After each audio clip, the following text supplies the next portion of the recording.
Ladies and gentlemen, welcome to the AirMech 1v1 half loadout tournament brought to you tonight by OPTVLive. Folks, I am Steve, and I am pleased to bring you Game A in what is sure to be a completely unique, amazing, and awesome tournament. Ladies and gentlemen, we are on Twin Peaks, and I give you on the left-hand side, flying around in the Beppo Warthog. Yes, folks, Beppo Warthog. It is the one, the only, Czander. Huge amounts of OP love out to him for all his support of OPTV.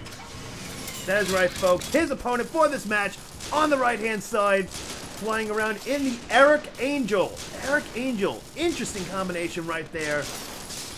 Our anime boy himself, and also our boy that thinks, and our dead boy, it is AznTempest25. Folks, as we said, this is the half loadout tournament, so each one of the players can only bring 4 units max. It was up to them to decide what they felt would be the most advantage to them and what wouldn't be. Czander went with, I think, one of the most unique loadouts I've ever seen for a game like this, where his 4 units of choice are bombs, tangos, dillos, and assassins.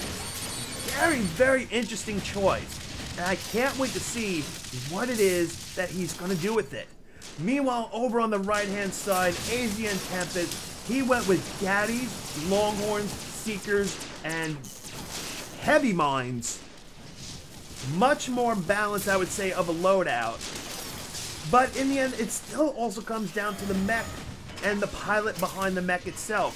Czander, as in a Warthog, is much more effective early game than Azn will be in an Eric Angel, but Azn will actually get first blood against Czander. Czander lands and stays too long, gets hit with too many missiles to the face, throws up the swag, just because only people with swag will actually let their opponent get first blood. Throwing up the ouch afterwards.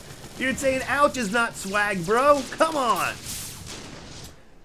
But anyway, both players now have control of their side of the bottom lane. Czander overall, even though both players are in 12 upkeep, Czander has much more overall firepower. Now, granted, those Gaddies will actually do some damage to those Dillos, more than if they were Longhorns or Gemini. But in the end, it's still a Gaddy versus a tank. They're just not going to do the same amount of damage. The Gaddy is not going to be the best counter for Dillos. And unfortunately, Azn, by having them, it could actually potentially hurt him. Now, they will counter the Assassin if Czander decides to go more an Assassin approach. But right now, with the way things are going, the Gaddies were not the right choice for Azn to build up. He should have built more tanks instead of those Gaddies. It would have been far more advantageous for him. He's now trying to get the tanks out, but when you've got 6 Dillos banging on your front door and shooting you right in the face, even Longhorns cannot survive that long to it. Azn not going to the ground. Those Dillos are just doing so much damage. Czander not even bothering to send it because Azn set a huge minefield here. Czander's like, you know what? Fine. I won't even fly through it. I will fly my units, even in a Warthog, completely bypassing the mine and attack you right at the corner where the armor is the weakest and just damage your base up so much. Azn down to 15% base health left. He finally lands down. He's not putting his tanks in front of the Dillos, so all the shots that the Dillos are doing full damage. Czander still not giving up. Level 5 for Czander, level 6 Azn. If Azn survives this, can he fight his way back into this with so much damage being done? He will have to be so careful. Czander with Dillos can easily quickly produce them, or even if he decides to go for even faster approach, he could just switch over to tangos.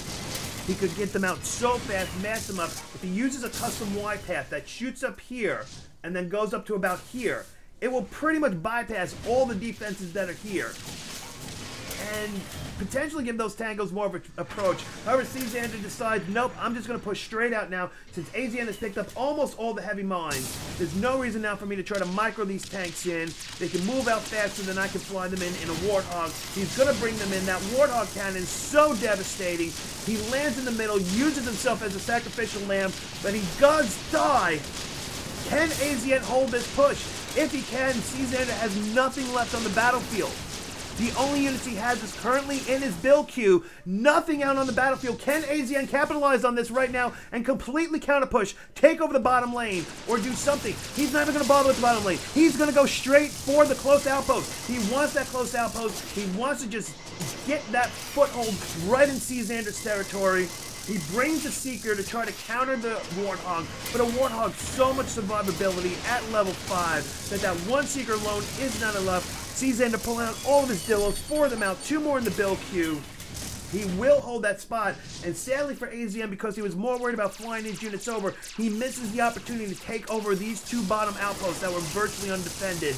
He now has to deal directly with Czander. He brings in a Gaddy and a Seeker. The Seeker to counter up Czander, but you've only got 1 Seeker against the Warthog. It's going to be irritating, but it's not going to stop it. Warthog is just too survivable. Meanwhile, he's gathered up more tanks, 9 Dillos this time. Can AZN hold once again? Landmines going back down on the battlefield. Can they arm in time, or is it too late? They will not arm in time, at least that one doesn't. They bypass it. They go past all the landmines. They don't go where they need to go. Czander spreading them out everywhere. He's shooting in. He's close to death. AZN needs to deal with this right now. There's too much damage coming in. Czander does die. The damage is still real, but he will still hold. 3% base health left. Czander, nothing out on the battlefield, but yet still in a commanding position where AZN has 30 upkeep out on the battlefield. He is now saying, screw this outpost crap. I am going to just dump my Longhorns right on your base and just do to you what you've been doing to me. He's flying moreover, but unfortunately he's flying them over as Czander's flying them in. He's flying them into an undefended base, and at 3%, it will take nothing at all, and it will be Czander that secures the win. Moving on to the semifinals. AZN, great ideas, great tries. Just in the end, it didn't work out quite the way that he hoped for and he planned for. Slightly different things would have went different ways, and he might have been able to come out on top. But in the end, Czander just slightly outplayed, outmaneuvered, maximized really only 1 of the units that he bought. He didn't even use really any of the other units at all. Ladies and gentlemen, this was Game A of tonight's Mech Mania Monday 1v1 half loadout tournament, brought to you by OPTVLive. I am Steve. Make sure to hit that like and follow button so that way you never miss any amazing action and you qualify for giveaways. Don't go anywhere. Game B will be up in just a moment.